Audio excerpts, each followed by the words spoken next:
Denpasar merupakan ibu kota Provinsi Bali yang memiliki potensi kelautan dan perikanan yang cukup besar, di samping sebagai salah satu destinasi pariwisata. Memiliki panjang pantai 47,32 km, terbentang dari Desa Kertalangu sampai Desa Pemogan. Potensi perikanan laut Kota Denpasar didominasi jenis ikan karang yang memiliki nilai ekonomis yang tinggi. Kota Denpasar memiliki sumber daya alam sebagai pendukung sektor kelautan dan perikanan. Di antaranya hutan mangrove 524,27 hektar, terumbu karang 1.262,71 hektar, dan padang lamun 452 hektar.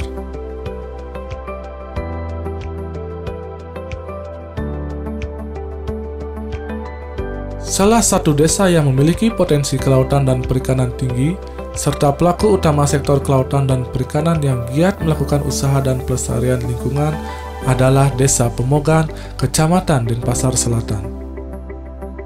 Selain potensi perikanan tangkap, wilayah Desa Pemogan berpotensi untuk budidaya kepiting di daerah bakau, pengolahan mangrove, pengawasan dan pelestarian pesisir. Hasil tangkapan ikan Desa Pemogan terdiri dari ikan pelagis dan ikan dasar yang mempunyai nilai ekonomi tinggi yang dimanfaatkan dengan alat tangkap tradisional. Di wilayah Desa Pemogan terdapat 3 kelompok sektor kelautan dan perikanan yang sampai hari ini giat melakukan kegiatan usaha kelautan dan perikanan serta pelestarian lingkungan, yaitu KUB Segaraguna Batu Lumbang, Pokmaswas Minawardi Batu Lumbang, dan Poklasar Minalestari Batu Lumbang. Dalam pengembangan kegiatannya, KUB Segaraguna Batu Lumbang telah memiliki program kerja jangka pendek, jangka menengah, dan jangka panjang. Kementerian Kelautan dan Perikanan sebagai instansi pembina penyuluh perikanan berupaya mengembangkan sistem penyuluhan yang bersinergi dan harmoni antara kepentingan pelaku utama, pelaku usaha, dan stakeholder sektor kelautan dan perikanan dengan kebijakan Kementerian Kelautan dan Perikanan untuk kesejahteraan masyarakat. Penyuluhan dan pendampingan memiliki peran yang sangat penting karena penyuluhan bukan saja berperan dalam kegiatan prakondisi masyarakat agar tahu, mau, dan mampu berperan serta dalam pembangunan kelautan dan perikanan, akan tetapi juga berintegrasi dengan fungsi pendampingan yang secara terus-menerus sehingga tumbuh kemandirian dalam usaha kelautan dan perikanan yang akhirnya meningkatkan produktivitas usahanya. Melalui penyuluh perikanan, pembinaan dan pendampingan pelaku utama kelautan dan perikanan dilakukan dalam pengembangan kelompok. Saya selaku penyuluh perikanan memberikan pembinaan dan pendampingan baik dari administrasi kelompok dan aktivitas di masing-masing kelompok.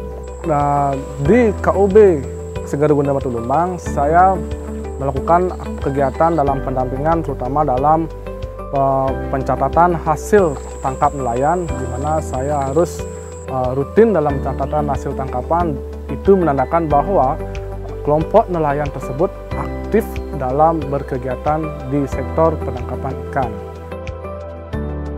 Ini salah satu teknologi tradisional yang dimiliki oleh nelayan KUB Segaraguna Batu Lumbang, di mana pada kali ini akan melakukan panen ikan, yang dimana ini sejenis keramba jaring apung yang dibudidayakan, namun ini bersifat tradisional dengan memanfaatkan ranting-ranting pohon mangrove, yang dimana nantinya ikan-ikan ini akan berkumpul di daerah sini dan nantinya akan dipasangkan jaring yang berharap nantinya ikan-ikan terjerat di sekitaran pemasangan jaring tersebut.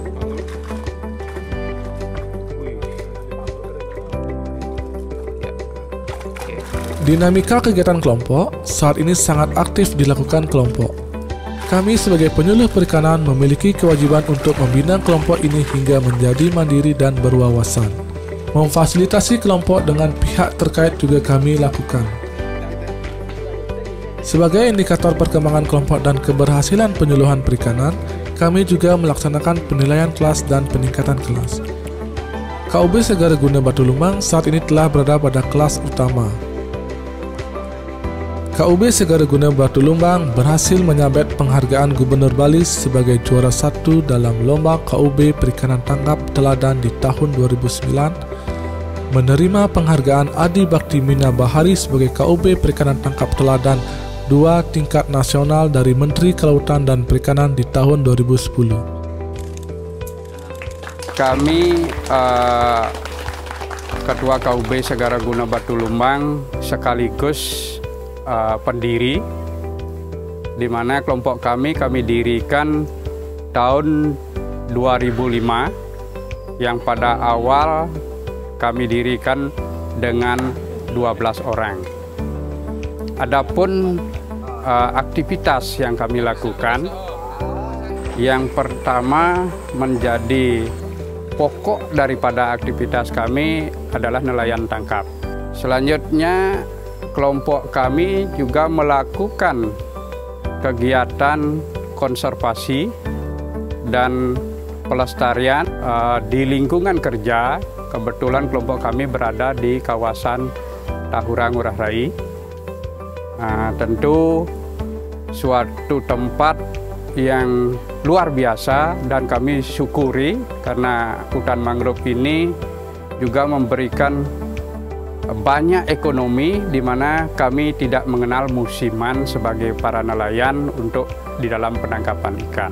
Terus adapun kegiatan lain, kenapa kami melakukan pelestarian dan juga perawatan hutan mangrove ini, karena sesuai dengan visi dan misi kami. Kelompok kami punya visi, kami wajib menjaga, merawat, dan melestarikan hutan mangrove ini, karena kami meyakini dari lestarinya lingkungan ini, kami bisa melestarikan sumber daya perikanan yang ada di kawasan Teluk Benua ini. Yang real kami buktikan sampai sekarang, di mana kami mempunyai hasil produksi tangkapan yang utama, yaitu kepiting bako yang luar biasa dan tidak ada putusnya sepanjang tahun. Berkat lebatnya hutan bako itu, secara otomatis pendapatan para nelayan kami meningkat. Di samping itu, kegiatan-kegiatan yang lain kami melihat juga potensi-potensi yang ada di kawasan Tahura Ngurah Rai ini, baik itu potensi ekonomi dari pohon mangrove, potensi dari pengembangan mangrove ini menjadi suatu ekowisata, itu semua kami masukkan dalam program, baik itu program jangka pendek maupun jangka menengah dan panjang. Peran penyuluh dari KKP yang ditugaskan di Dinas Perikanan dan Ketahanan Pangan Kota Denpasar, bagi kelompok kami itu sangat luar biasa. Kenapa demikian? Karena dari penyuluh KKP yang ditugaskan di sini, terutama khususnya di kelompok kami itu tidak pernah mengenal lelah. Beliau selalu koordinasi dengan kami selaku pengurus, baik itu pagi, siang, bahkan malam, bahkan tidak mengenal musim hujan pun beliau sempat datang ke sini untuk memberikan suatu masukan, baik itu pengembangan dan juga membantu administrasi daripada kelompok yang perlu dibenahi, sehingga betul-betul sesuai dengan apa yang menjadi tupoksi daripada kelompok kami. Namun masalah baru muncul, penambangan mangrove dan penembakan burung secara liar semakin marak terjadi. Hal ini berdampak pada berkurangnya tangkapan ikan, kepiting, dan udang karena mangrove dikenal sebagai tempat asuhan nursery ground berbagai jenis hewan akuatik. Untuk menuntaskan masalah ini, diperlukan usaha bersama antara pemerintah, aparat, dan masyarakat. Melalui pembinaan penyuluh perikanan, terbentuklah Pokmaswas yang digawangi anggota KUB dan masyarakat pesisir lainnya. Hingga pada tahun 2006 berdiri Pokmaswas Minawardi Batu Lumbang. Di kelompok Pokmaswas yang dengan leading sektor di pengawasan perikanan, saya selaku penyuluh perikanan harus mendampingi pengurus dan anggota kelompok Pokmaswas untuk melihat kondisi di sekitar daerah Tahurang Ngurah Rai, apakah ada penangkapan atau penambangan hutan bakau yang secara liar dan nakal, dalam tanda kutip nakal, dan juga ada penangkapan ikan yang tidak ramah lingkungan menggunakan alat tangkap yang bisa merusak ekosistem mangrove tersebut. Tugasnya Pokmaswas untuk membina masyarakat yang melanggar di Tahurang Ngurah Rai. Di samping itu juga membersihkan di lingkungan mangrove untuk bersih bako, penanaman bako, kerjasama dengan pemerintah atau pihak swasta, dan juga edukasi sama masyarakat yang di pesisir, begitu anak-anak TK, SMP, untuk menjaga lingkungan di hutan mangrove.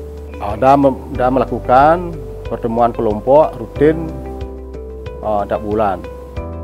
Pokmaswas Minawardi Batu Lumbang memperoleh izin Pemkot Denpasar untuk menempati kawasan mangrove sebagai balai nelayan dengan kewajiban menjaga, mengawasi, serta melakukan upaya konservasi kawasan mangrove sepanjang 1 km keliling. Berkat kerjasama antara Pokmaswas, Polair, dan TNI, kasus penebangan mangrove dan perburuan burung sera liar pun semakin berkurang. Prestasi Pokmaswas Minawardi Batu Lumbang yaitu Pokmaswas Minawardi Batu Lumbang memperoleh penghargaan Adibakti Mina Bahari sebagai juara 1 kategori Pokmaswas bidang pelestarian sumber daya perairan tingkat nasional di tahun 2015.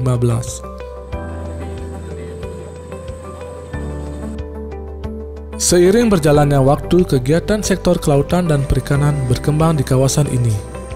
Selain pelestarian mangrove, di kawasan ini juga terbentuk kelompok pengolah dan pemasar yang bergerak di pengolahan mangrove di tahun 2021. Adalah Poklasar Mina Lestari Batu Lumbang, kelompok yang telah menghasilkan produk olahan mangrove.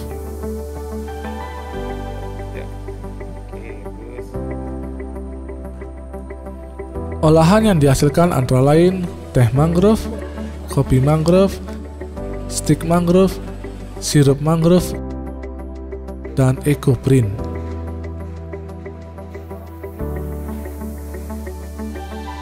Kelompok Poklasar Mina Lestari Batu Lumbang, saya dari mendirikan kelompok tahun 2021 tersebut, dengan di masa pandemi COVID, saya terus dalam memberikan terutama motivasi.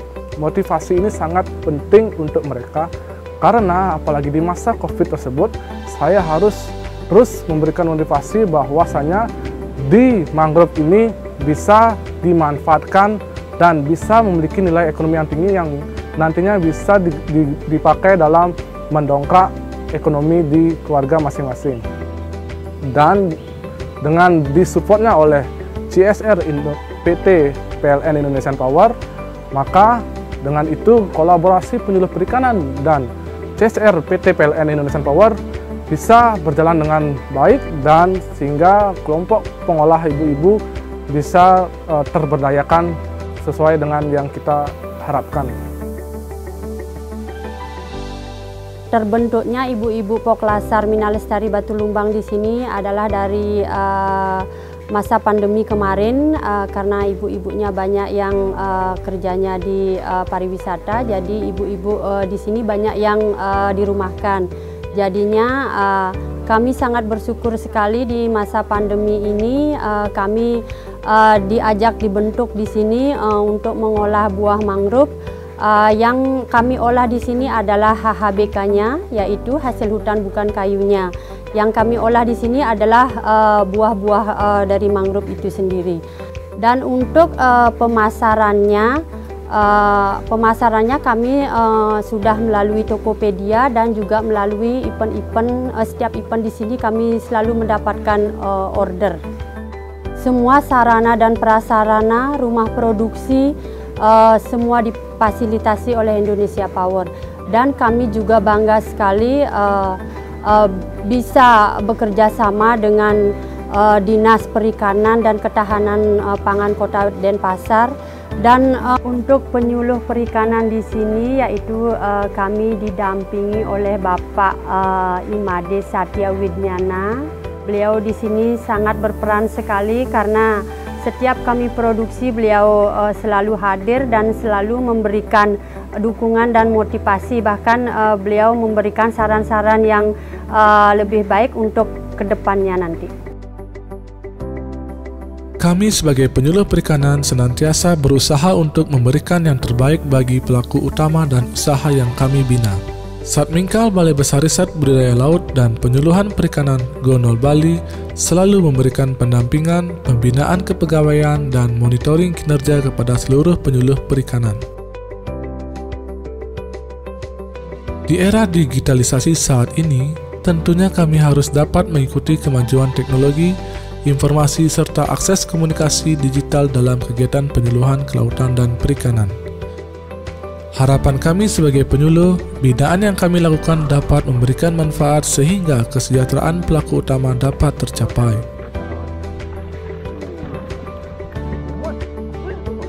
Penyuluh perikanan, maju terus, pantang mundur.